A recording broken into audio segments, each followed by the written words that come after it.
Good morning, everybody, and welcome. Thank you for coming. We've got a beautiful sunny day here, and I want to introduce myself. I'm Commissioner Ruth Kelly. I represent the 2nd Ward, and I'm here standing up with Deb Ide, who is the Executive Director of the Creston Neighborhood Association, and Mike Smith is here from MDOT. And today I want you to remember one number, 90,000. In the course of about 6 weeks during the holiday season last year, we raised together $90,000 primarily from residents and business owners in the Plainfield corridor in order to build 7 islands out here, bioretention islands they're called. The reason we wanted to do that is to green up the area and do something to make traffic slow down a little bit for the school children here. That $90,000 leveraged more money from several foundations, and then $153,000 from the state of Michigan in what's called an enhancement grant to build these islands. But the very cool thing about these islands is every time we have 1 inch of rain, it captures 90,000 gallons of rainwater and keeps it from going into the river so close by. And you know why that's important, students? It's because that storm water is dirty, and we don't want it to go into the Grand River and the Great Lakes. So $90,000 and 90,000 gallons are important to remember. We also have about 90,000 cars that go up and down Plainfield every week, and when you walk to and from school, we want you to be safe.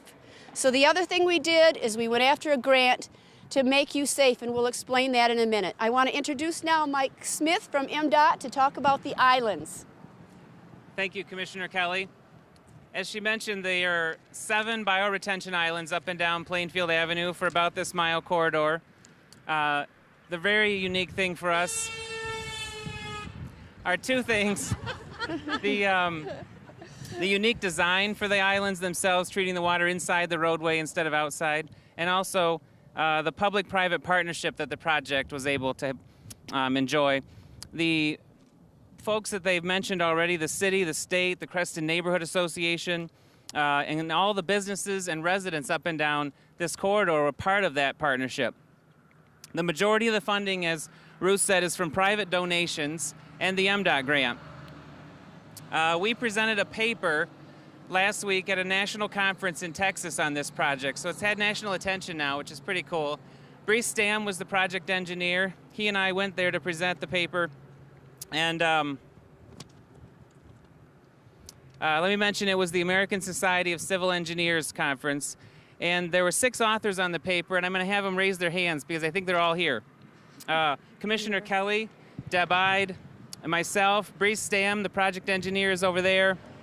And Elise Tripp from Fishbeck, Thompson, Carr, and Huber, and then Imelda Martinez for the city. The paper focused on, like I said, the unique design and the story about how the public-private partnership happened. And it is a very cool story, and we're very excited about it here today. And the signage is to help educate everyone on what's going on there. I'm going to turn it over next to Meg Thomas. She's the director in Michigan for the Safe Routes to School program from the Michigan Fitness Foundation, and she's going to talk about the second thing we're celebrating today, the Safe Routes Project. Thank you, Mike. The Safe Routes to School program started here in Michigan about 10 years ago, and it has 3 purposes. First and foremost is to enable and encourage all children, including those with disabilities, to be able to walk and bike more safely to school. And the second purpose is to be able to do that so that it encourages a healthy and active lifestyle from an earlier age. And then the third thing is to allow for projects and activities and the planning to happen to make it more safe for that to happen, because sometimes the routes are not safe. And this is a great example of where it just wasn't safe. I can remember driving up here when the application first came in, and driving Plainfield and actually feeling very frightened myself as an adult and thinking about small children like these little guys over here trying to scramble across Plainfield or trying to walk some of the routes around the school. So this was a great project. One of the biggest pieces of a Safe Routes to School project is the planning. And the only way you can really do this type of a project is to involve the school, the city, its planners and engineers, and the community. It really is an overall project that involves everybody. And this is a great example where you had the neighborhood that came together, you had the school, and you had the city all on board, and everybody really reaching out and doing just an amazing job of pulling it all together. So we've got a pedestrian refuge island that has gone here. We've got some new pedestrian countdown signals that have gone in. We've got some signage that has gone in, and just a really great project. And so I really want to say thank you to everybody who did this, because the people who really benefit are all of those kids over there. And so thank you to everybody who has done this. Let's get the Thank kids you, up Meg. here. Come on up, kids. If you come up with your sign, kids, come on up here and stand in front of us, please. That's great. Now, if you want to turn around so everybody can see the sign, that'd be perfect. Go that way.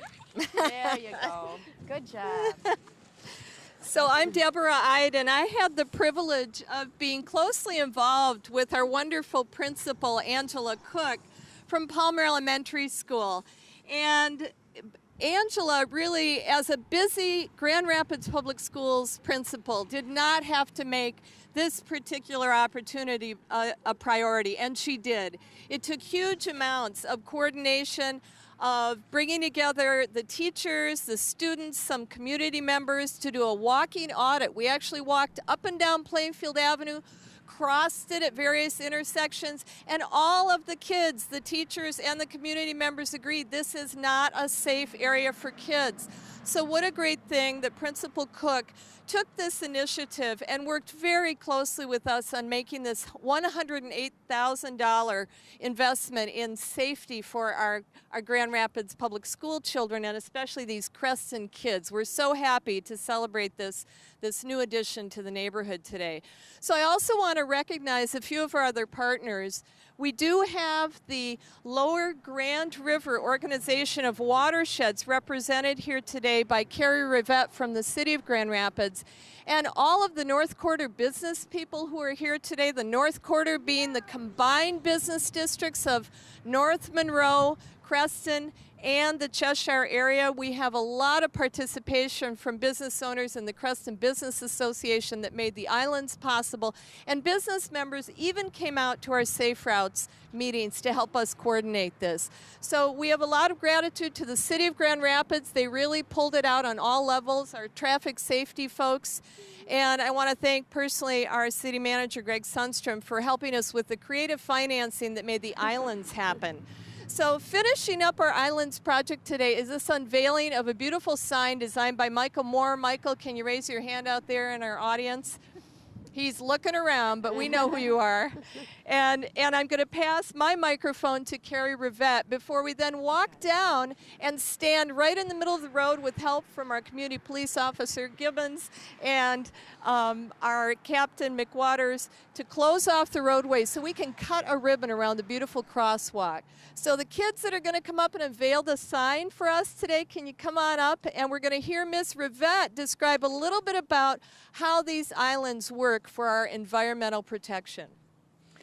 Thank you. This has been an amazing collaboration from the beginning, and it's great that we can share the unveiling of the signs for the islands, which really brings it all together. These islands work by taking water from the side of the road, from the curb, and they funnel it in to the first catch basin that's uphill. The water comes up into that basin and flows through the island.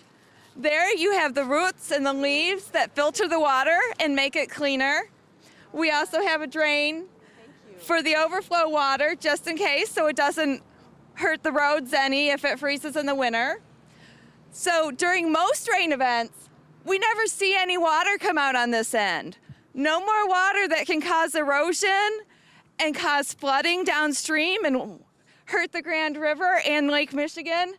Most of the rainstorms, that's all gone. Sometimes when we get a big enough rainstorm, it does overflow to our system into the river, but by the time it's gotten there, it's been cleaner. So the oils on the road and the dirt in the road has all been cleaned out of the water before it gets to the river.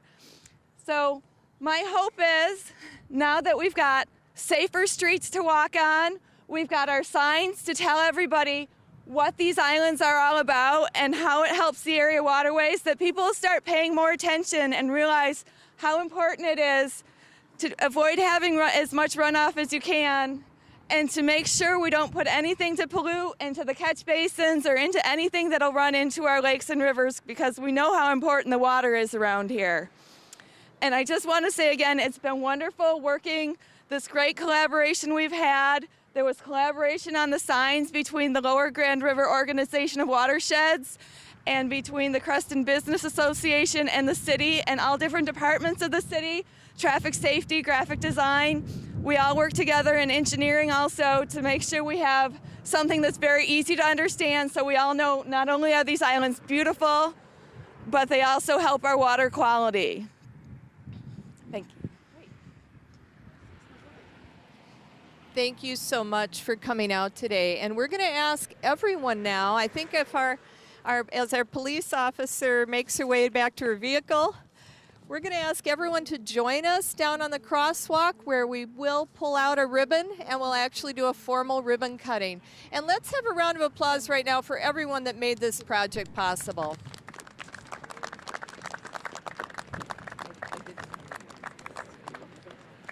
I want to also just name the foundations that contributed to these islands. We had donations from the Grand Rapids Community Foundation, the Fry Foundation, Myers, and from Dire Eyes Foundation, who came in at $40,000 to encourage us to finish off one of these islands.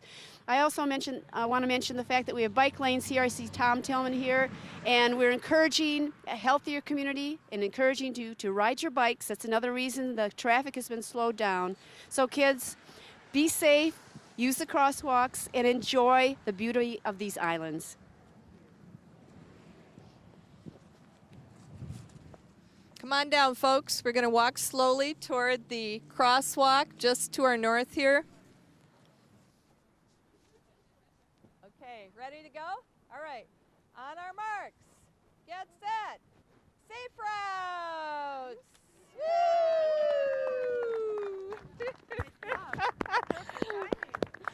Great. All right. Thank you, everybody, for coming out on a beautiful November day.